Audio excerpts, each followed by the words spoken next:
Bom, vocês estão vendo a minha tela direitinho? Que eu só estou vendo a apresentação. Tá, perfeito. Então vou dar início aqui então. Certo. Então o objetivo aqui da gente é apresentar rapidamente o Conselho de Arquitetura e Urbanismo de Santa Catarina, né, as atividades que nós temos feito no âmbito da assistência técnica e da política de habitação. Então a gente coloca sempre essa primeira imagem para ficar bem claro qual o papel do CAL nesse processo, né? Então nós estamos aqui enquanto parceiros para poder auxiliar a União, seja Estado, município ou ente federal, né? Obviamente em outra instância, para poder viabilizar que a ação da assistência técnica e da habitação possam ser efetivadas. Então, o CAL é uma autarquia pública federal, é um conselho de classe, um conselho profissional, que regulamenta a profissão dos arquitetos e urbanistas, e nossa principal função, então, é orientar, disciplinar, fiscalizar, zelar pela observância e ética e pugnar pelo aperfeiçoamento do exercício da arquitetura e urbanismo.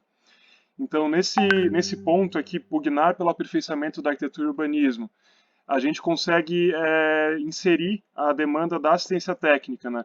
E reforçamos também que a missão institucional do Conselho de Arquitetura é promover a arquitetura e urbanismo para todos.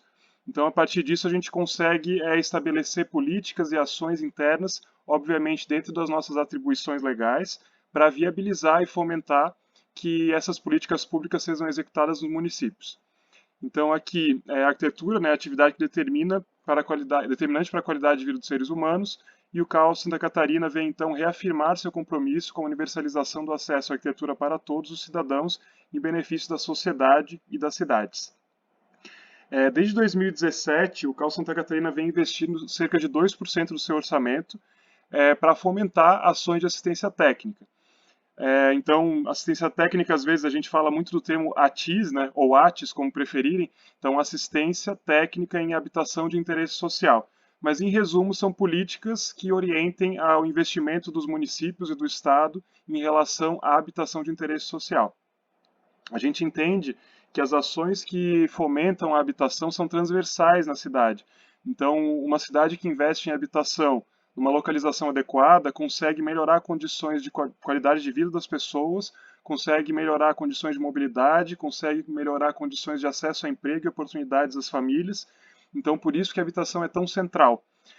Então, dentro dessa perspectiva de 2% de investimento das ações do CAL, nós estabelecemos em 2017 um planejamento estratégico para viabilizar que as ações do Conselho possam ter efeito e possam reverberar pelo território e pelo Estado. Então, através desse processo, nós fizemos uma contratação, tivemos uma empresa em 2017, o processo foi concluído em 2018, né, realizamos então um diagnóstico amplo em todo o Estado para poder entender como que o CAL pode se inserir nessa temática da assistência técnica e da habitação de interesse social. Porque, obviamente, a gente sempre reforça isso, que é um papel do Estado, é um papel da Prefeitura atuar na habitação, e a gente sabe também que tem muitos profissionais atuando por conta própria, os movimentos sociais também produzem habitação, e muitas das famílias acabam produzindo por conta própria através da autoconstrução. Então, nosso objetivo com essa política é realmente que a gente diminua essa demanda por autoconstrução e possa orientar tecnicamente o exercício da arquitetura e a construção de moradias no espaço urbano e também no espaço rural. Então, a partir desse planejamento, nós fizemos essas perguntas principais para poder orientar a nossa estratégia. Então, o que é, qual é a demanda que nós temos, quem queremos atender, como vamos atender essa demanda, qual é o recurso disponível para isso, qual o tempo que nós vamos despender para todo esse processo e, especialmente, qual o papel do CAL nessas ações que vamos fazer. Então aqui a gente reforça que a demanda habitacional ela é importante em Santa Catarina. Nós estamos sofrendo uma espécie de apagão de dados, né? Então desde 2011 o nosso plano catarinense de habitação ele é datado de 2011. Né, nas conversas prévias que a gente teve, eu conversei com o Anderson, a gente teve algumas reuniões prévias com alguns membros do conselho. A gente também está ciente que o plano de habitação de Balneário Camboriú está defasado, né? Então um dos objetivos dessa parceria justamente a gente retomar esse processo e ter um plano atualizado, porque dados são fundamentais para que a gente tome decisões e ações para minimizar, né, esses problemas. Então aqui a gente consegue identificar que a demanda habitacional em Santa Catarina é de fato grande. A gente tem aqui o quadro estadual ainda de 2011, né? A gente sabe que nossas cidades cresceram muito. Balneário Camboriú, a região né, da Foz do Itajaí-Açu também foi uma região que cresceu enormemente nos últimos 10 anos. Então a gente tem aqui já em 2011 a demanda, aqui Itajaí é a região, né? A demanda da região de Itajaí era, por exemplo, por adensamento de habitação, era a mais alta do estado, inclusive mais alta que Florianópolis, que é Grande Florianópolis. Também uma elevada demanda por domicílios precários e ausência de banheiro. A gente, né, acha isso um absurdo que as pessoas não tenham banheiro nas suas casas, né, em pleno século XXI. Então é realmente uma demanda fundamental que a gente precisa atacar e entender a importância dela. Então aqui a gente reforça, né, a questão da região aí de Itajaí. Então por que a gente fala de banheiro, a gente fala de questões de saúde? Aqui a gente traz um quadro que talvez, se a gente não pensar de forma transversal, a gente pode acreditar que não tem muita relação com a questão da habitação. Então, historicamente, o problema do Aedes aegypti, da febre amarela e da dengue não eram problemas significativos em Santa Catarina ao longo da história. No entanto, nos últimos anos, a gente tem percebido um crescimento enorme, né, dos focos de dengue.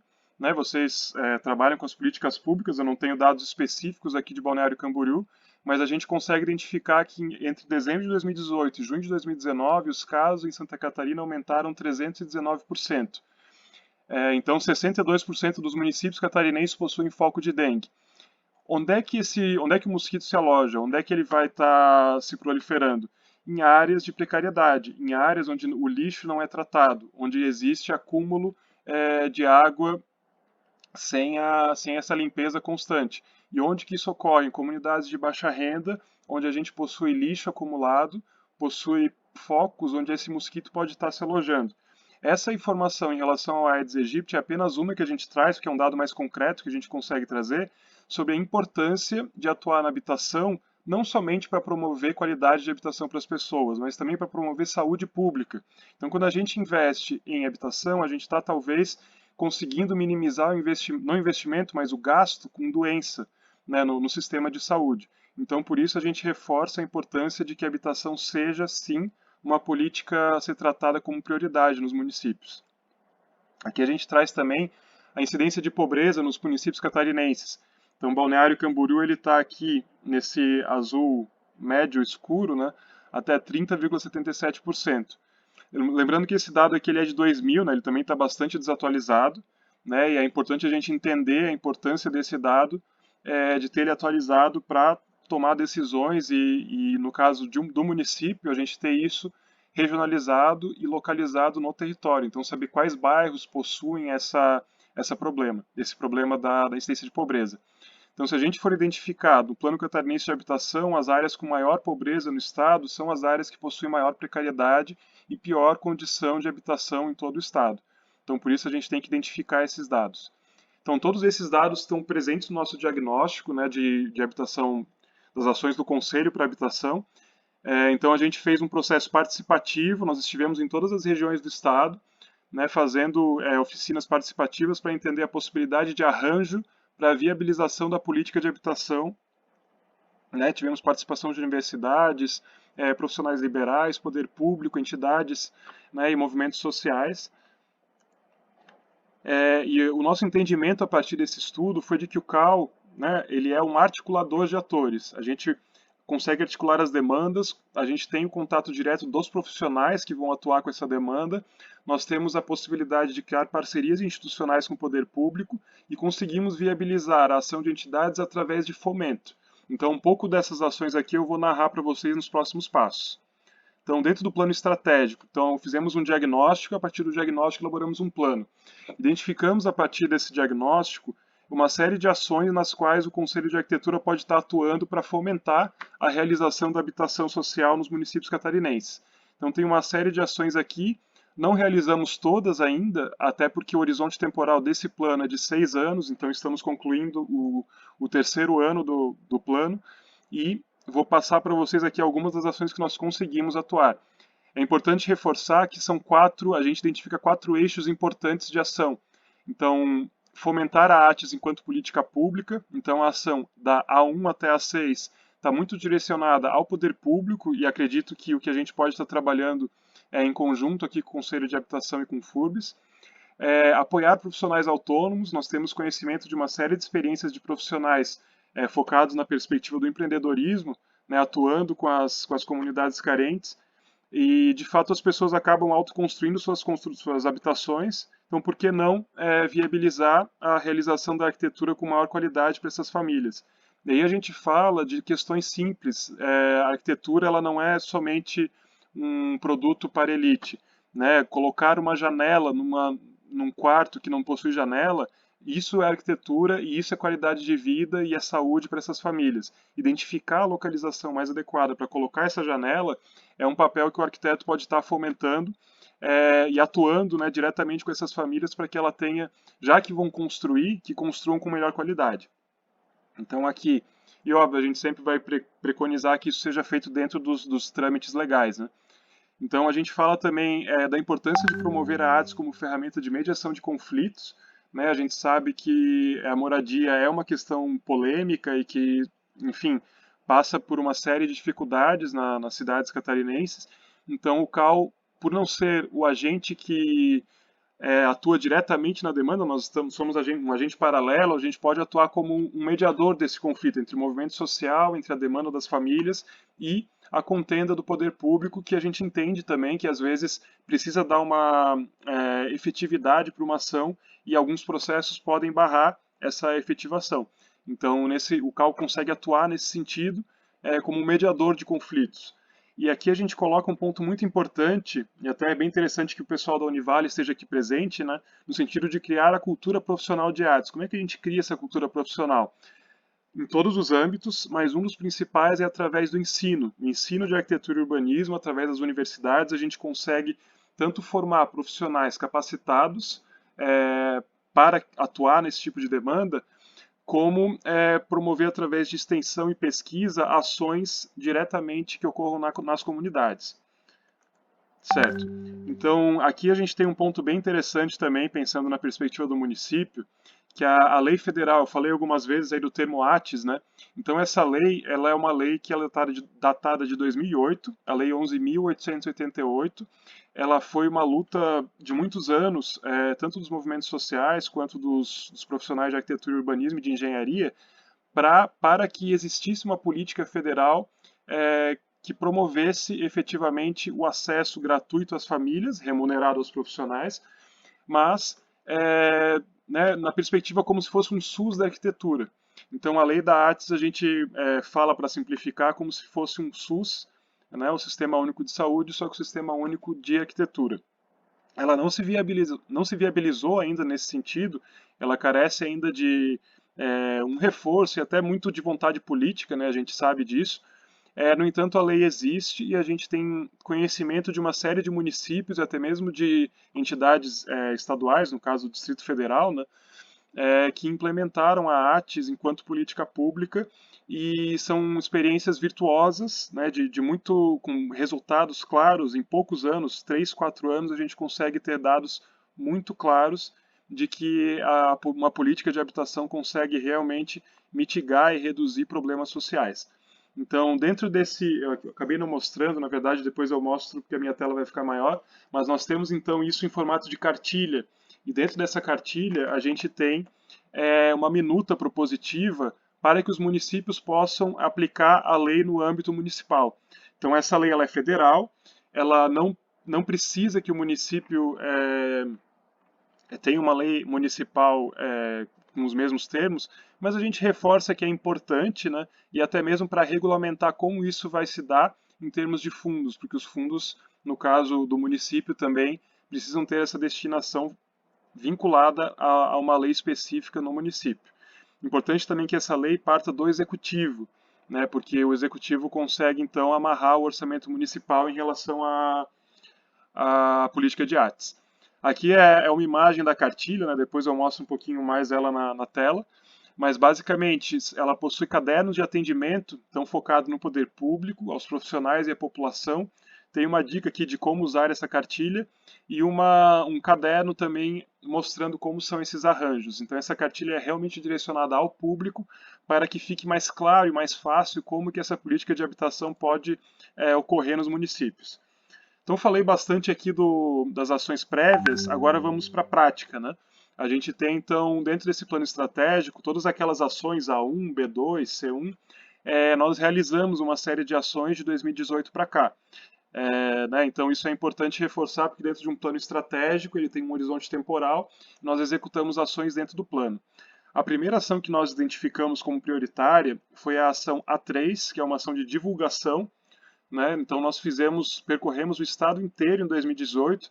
Acho que depois, se a conselheira Cláudia Poleto quiser comentar também sobre isso, ela foi a nossa porta-voz desse processo. Então a Cláudia esteve em praticamente todas as cidades do estado, falando da política de habitação, falando do nosso plano estratégico e da importância que é o município possuir uma política transversal de habitação. Então nós tivemos mais de 1.200 participantes ao longo desse roteiro inteiro. Foram 14 cidades visitadas em todo o estado. E a Cláudia também, como esse plano que nós desenvolvemos aqui pelo CAL Santa Catarina foi reconhecido nacionalmente, nós fomos convidados a falar sobre isso em todo o Brasil. Então a Cláudia teve no Piauí, teve em Brasília, teve no Rio de Janeiro, teve em uma série de locais apresentando essa nossa experiência.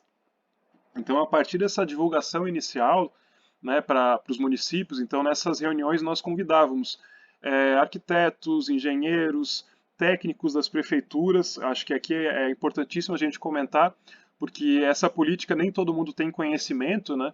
E mesmo os técnicos das prefeituras, muitos deles não possuem um domínio em relação a como pode funcionar a política de artes. Então a gente reforça a importância dos técnicos das prefeituras poderem conhecer um pouco mais sobre isso para a gente realmente conseguir viabilizar essas políticas. Então estivemos em todo o estado, as universidades também próximas, né, estudantes de arquitetura, a gente percebe uma grande participação de estudantes. O pessoal tem muito interesse nessa demanda e essa percepção de que a arquitetura não é uma profissão somente para classe A ou B, e sim para todos, está bem forte agora nos estudantes. A gente percebe um interesse grande nessa pauta. Então, a partir dessa grande divulgação, estamos formando essa rede de profissionais. Então, no site do CAL a gente tem um acesso que é em cadastrar pessoas interessadas em trabalhar com artes. A gente tem um cadastro ali com pessoas de todo o estado, inclusive no município de Balneário Camboriú e na região da Foz do Itajaí-Açu, nós temos profissionais cadastrados, né? Então isso é bem interessante pensar que já existem pessoas adeptas e interessadas nesse conteúdo. Nós estamos também agora com o processo de cadastro de experiências aqui no estado. Então a gente também já temos um mapeamento de várias cidades do estado com experiências cadastradas, ou seja, não precisamos inventar a roda. Tem vários municípios que já fizeram ações de política de habitação que deram certo, né? Então a gente busca essas experiências para quando um município que não trabalha ainda com essa temática começa a trabalhar, a gente passa, olha, existe essa experiência, e a partir disso a gente consegue sair, não sai do zero a zero, a gente já sai a partir de um ponto específico, né, já está mais à frente nesse processo. Então aqui a gente mostra como acessar o cadastro de interessados do CAL, tem uma página específica ali, a pessoa coloca o nome, a profissão, e a partir disso ela recebe comunicados, né, de tempos em tempos sobre as atividades que temos feito, e sobretudo quando tiver um município interessado daquela região, a gente filtra o nosso cadastro e passa o contato direto. Aqui a gente tem também a pesquisa estadual, né, que eu comentei. Então tem toda uma série de informações ali para serem elaboradas. Dá um pouquinho de trabalho para inscrever as experiências ali, mas o nosso objetivo é que isso fique como um repositório de informações. A gente vai criar um painel no site do CAL, que está em processo ainda, mas que fique mais fácil de acessar essas informações e de forma pública para todo mundo. Aqui eu acho que é um ponto bem importante que eu vou falar, que tem muita relação, inclusive, com a proposta que temos aqui junto com o município de Balneário Camboriú e com o Conselho de Habitação. Vou tomar uma aguinha aqui para estou falando muito rápido. Então, voltando, o acordo de cooperação então que nós fizemos com o município de Chapecó. O caso de Chapecó ele é sui generis porque a Defensoria Pública do município, na verdade, estava processando o município por não agir em torno da política de habitação. Então, os problemas sociais e os problemas de assistência social que o município está passando foi identificado pela Defensoria de que era necessário que o município de fato atuasse numa política de habitação construtiva e contínua para que esses problemas fossem mitigados. Não somente de habitação, aqui eu reforço também a questão da REURB, né, que é uma situação complexa também no Estado e que precisa de ação efetiva. E não somente a REURB enquanto titulação, mas a REURB enquanto acesso a as benesses da urbanidade, né? Então não adianta apenas ter o título, é preciso chegar água encanada, é preciso de uma rua, é preciso que essa família possua uma condição de habitabilidade e o habitat adequado, né? Então a REURB tem uma dimensão muito maior que em muitos casos a gente vê que não estão sendo aplicados. Então no caso de Chapecó, a partir dessa provocação da Defensoria Pública, o município, através da Secretaria de Desenvolvimento Urbano, entrou em contato com o CAL e nós, olhando a partir da perspectiva das ações B2 e A2 do nosso plano estratégico, entendemos que seria muito positivo realizarmos esse convênio com o município. Então, desde então, estamos realizando ações de forma conjunta com o Chapecó para que eles possam viabilizar e efetivar a sua política de habitação. Então, dentro das ações prioritárias que nós realizamos em Chapecó, a mais importante foi justamente um curso de capacitação. Esse curso, então, ele foi desenvolvido ao longo de 2019. Acho que cabe reforçar também que naquele roteiro estadual que fizemos, né, passando por todas as regiões do estado, as perguntas principais das pessoas era como fazer e de onde vem o recurso. Então, o como fazer, nós entendemos que é sim papel do CAL poder auxiliar nessa contenda. Então, como fazer, nós fizemos uma contratação, elaboramos um termo de referência bastante detalhado para contratar um profissional qualificado que pudesse realizar essa capacitação. Então, nós tivemos a contribuição de dois profissionais fantásticos nesse sentido, que foi o Demetri Anastasakis, não sei se todo mundo conhece ele, mas no âmbito da assistência técnica e das políticas de habitação, Demetri foi um profissional, infelizmente ele faleceu já no meio deste processo, mas ele conseguiu contribuir com a gente na formatação desse curso, e ele é reconhecido nacionalmente por promover habitação social de qualidade, né? E a Cláudia Pires também, outra arquiteta reconhecidíssima no âmbito da assistência técnica, concluiu então esse processo, ministrou o curso com a gente e foi a responsável técnica por esse projeto. A equipe do CAL, eu, a Cláudia Poleto e uma série de outros profissionais que temos aqui, estivemos então guiando esse processo, fiscalizando o processo licitatório, né? E a partir disso também aplicando esses cursos dos municípios. Tivemos então o primeiro curso aplicado em Chapecó, aí dentro do âmbito do acordo de cooperação.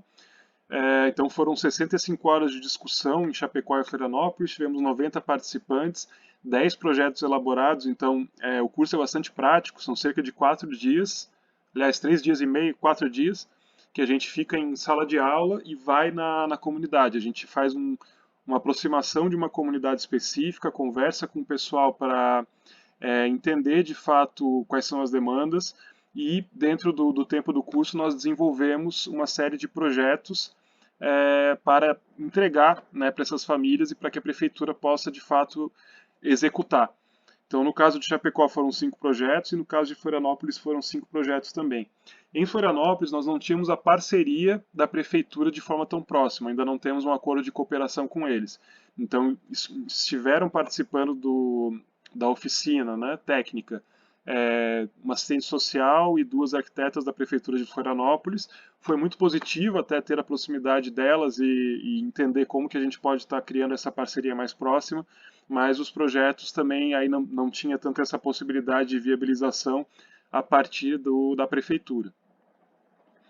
E aqui nós temos um dos resultados desse curso, além da capacitação efetiva dos profissionais e dos interessados, né? Não somente arquitetos, tivemos advogados, tivemos engenheiros também participando desse curso, professores universitários com interesse em levar esse assunto para a universidade. Então nós produzimos esse guia, que é o Guia da Assistência Técnica para a Habitação Social, passo a passo como fazer. E aqui ele está separado nos módulos que a gente fez nesse curso. Então, uma introdução à política urbana e à lei da ATS, o trabalho técnico social e a ATS, a visita técnica, né, que serve de base para o trabalho teórico, aliás, o trabalho prático do curso, regularização fundiária e ATES, ATES como fazer, ATES é a prática profissional, e ao final a gente tenta fazer a apresentação dos resultados, inclusive com a participação das famílias, porque a gente entende que esse processo de produção de habitação é necessariamente um processo participativo. Quando as famílias participam do processo, elas se sentem mais próximas das demandas, né? Elas sentem que os anseios delas estão sendo viabilizados e ao final a gente percebe que o resultado é muito mais, tem uma qualidade maior e a durabilidade desse processo é muito mais longa. Aqui uma foto, né, ilustrando esses dois processos, foram cursos bastante ricos, intensos também, né? Então são quase 4 dias aí de dedicação de todos. Aqui a gente traz também os editais de patrocínio. Aqui eu falo dentro daqueles atores como as entidades podem acessar recurso, né? Então a gente sabe, né, essa imagem aqui que ilustra, tem uma ideia inovadora, o CAL vai te ajudar a realizar. Então às vezes é 5, 10 mil reais que viabiliza a realização de uma obra numa comunidade e que traz para aquela comunidade uma sensação de que é possível fazer, né? Então a gente, através desse edital, nós fazemos já fizemos uma série de ações no estado. Então, dos projetos patrocinados em 2019 foram cerca de 75 mil reais que o CAL disponibilizou de recurso. Conseguimos fomentar 4 projetos. Então, um documentário da casa ERS. Esse documentário gerou uma cartilha. Ela foi apresentada semana passada e logo ela deve estar disponível também junto do site do CAL, que essa cartilha é super interessante, que ela mostra como que é o trabalho de assistência técnica com as famílias, entender esse processo participativo, porque daquela pergunta que os profissionais nos fazem, como que eu vou chegar até a família, como que eu vou conversar com essa demanda, né? Então aqui esse é um dos pontos que a gente fomentou o processo e foi muito rico, né? Então essa cartilha vai estar à disposição também de todos os profissionais através do site do CAL. A gente tem também o seminário de residência acadêmica em arquitetura e urbanismo, aqui falando da perspectiva do ensino. Nós tivemos então esse seminário foi fantástico, tivemos técnicos de todo o Brasil. Ele foi desenvolvido pelo Instituto de Arquitetos do Brasil, em parceria com o curso de arquitetura e urbanismo da UFSC. Então eles realizaram esse seminário, foi uma semana antes do início da pandemia, e através do desenvolvimento das ações posteriores a esse edital, esse seminário, nós estamos agora em trâmites junto com a UFSC para viabilizar uma especialização e uma residência em arquitetura e urbanismo pela Universidade Federal. Então, quando a gente fala uma residência em arquitetura, parece um pouco estranho, mas é uma residência técnica na qual profissionais já formados vão atuar com demandas comunitárias enquanto estudantes de uma especialização de arquitetura. Assim como funciona na residência médica, onde os médicos recém-formados, então, passam um período na residência atuando no SUS, a gente está tentando implementar na residência de arquitetura a possibilidade de que os profissionais interessados possam realizar arquitetura e urbanismo para populações de baixa renda através deste processo.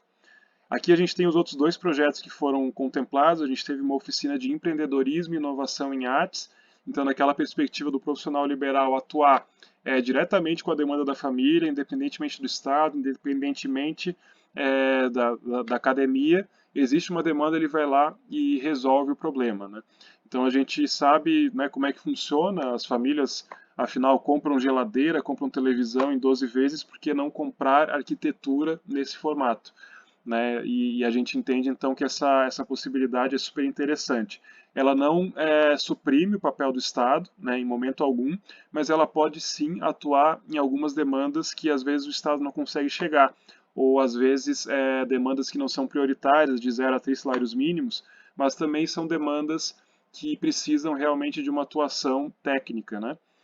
E aqui a gente tem o projeto Construindo Dignidades. Esse é um projeto muito bonito, né, que está sendo desenvolvido na cidade de Laguna, que está construindo banheiros em uma comunidade bastante precária lá no município de Laguna. Então esse processo ainda está em andamento, ele teve um pouco de atraso por conta da pandemia, né, a comunicação direta com as famílias foi prejudicada, mas ele está em viabilização e deve estar construído até o final desse ano. Então aqui eu já estou partindo para o final da minha apresentação. Em 2020 nós fizemos então um edital de patrocínio. Aí mudamos um pouco a proposta que tínhamos inicialmente, pensando dentro da pandemia de Covid-19, e lançamos um edital focado em ações que possam mitigar, né, a situação de saúde mesmo em relação à pandemia. Então, deste processo, nós tivemos 4 projetos contemplados, um que constrói lavatórios e pontos de higienização em uma comunidade quilombola, essa comunidade quilombola do Morro do Fortunato, em Garopaba. Então, esse processo já tá em encaminhamento. Tivemos também um projeto que foi patrocinado por uma associação de reciclagem também, pensando que os catadores passaram por um processo de dificuldade nesse processo da pandemia, e então, né, tinha pertinência com o edital também essa ação. Estamos também em 2 projetos patrocinados para o Instituto de Arquitetos do Brasil, né, o IAB Santa Catarina, um em Florianópolis, pensando em estratégias para a construção de políticas de habitação, mapeando também a situação do plano de habitação da região da Grande Florianópolis, e uma outra pensando também em como aplicar a política habitacional de Chapecó na perspectiva da Covid-19. Então são projetos bastante interessantes e bastante ricos para a gente, que a gente tem certeza que vai viabilizar outras ações posteriores. E aqui, essa é a ação mais recente que nós temos realizada, é a capacitação online. Então, nós tínhamos aquela capacitação feita em 2019, presencial, né, com técnicos super capacitados. A nosso planejamento para 2020 era realizar 3 ações aqui no estado. A gente tinha estimado que fosse uma no sul do estado, uma no Vale do Itajaí e uma no norte. No entanto, por conta da pandemia, nós não tivemos como efetivar a realização dessa ação presencial. Então, nós migramos todo o nosso conteúdo para um formato online. Então, nós temos já uma empresa de contratada para transformar todos aqueles módulos que eu comentei com vocês em um formato de capacitação online. Nós temos amanhã a primeira reunião com a empresa, então a gente espera até o final desse ano já ter uma série de vídeos prontos, né? E essa capacitação online, são algumas das dificuldades que a pandemia nos trouxe, mas também oportunidades que nós estamos tentando aproveitar. Então, com a capacitação online, a gente consegue atingir muito mais pessoas, né? Então, vocês viram ali os dados em 2019, nós conseguimos chegar a 90 profissionais. A gente estima que com a capacitação online a gente possa atender a demanda de interesse do estado inteiro. 1.000, 2.000, 5.000 pessoas vão poder fazer esse curso do CAL. Esse conteúdo vai estar disponível, né, quando concluído, obviamente, ele vai estar disponível para todos os profissionais do estado, e na verdade vai estar público no YouTube. E nós criamos um formato no qual quem realizar, ver todos os vídeos, né, assistir aos vídeos, pode realizar um teste, e ao final a gente vai promover quem faz o teste pode participar de um workshop online com os nossos facilitadores, né? E com a comissão do CAL que vai estar coordenando esse processo. Então, isso é a novidade que nós temos. E acredito também que dentro de um acordo de cooperação, né, entre o CAL e o município de Balneário Camboriú, o Conselho de Habitação e o FURBS, nós vamos estar com certeza fazendo uma capacitação direcionada aos técnicos da prefeitura, aos professores da universidade e aos profissionais do município, justamente para que a gente possa garantir que essa política de habitação possa sair do papel. Então foi isso, tentei focar minha apresentação em 30 minutos, acho que eu passei um pouquinho, mas essas são algumas das ações que nós temos previstas, né, realizando. Eu tenho mais um pouquinho para falar ali, mas eu acho que eu vou deixar para as perguntas de vocês e para o debate. Todas as nossas ações elas estão divulgadas nesse site aqui, calsc.gov.br/projetos/ates. E é isso, pessoal. Agradeço aí a vocês a paciência de me escutar.